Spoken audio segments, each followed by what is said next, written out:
mga ka-team abroad, naglalakad na kami pa uwi. Pero tingnan nyo, oh. What time now? Probably time to eat adobo. 8:34. Oh, 8:34 pero maliwanag pa rin. Ayan guys, maliwanag pa rin ka-team abroad. Patungo na po kami sa metro station. Galing kami sa simbahan. Oh yeah. Ayan. Dito sa Yerevan. So, ayan maliwanag. Come on, Panda, please walk properly. So, kumusta naman ang Sunday nyo mga ka-team abroad? Ayan. See you later. Bye.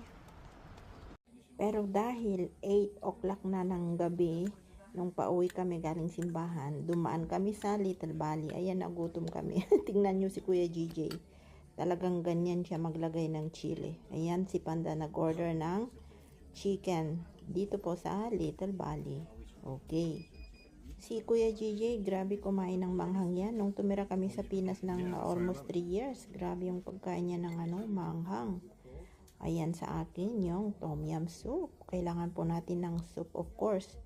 Hindi mawawala yung kanin. Ayan ang paborito nating rice.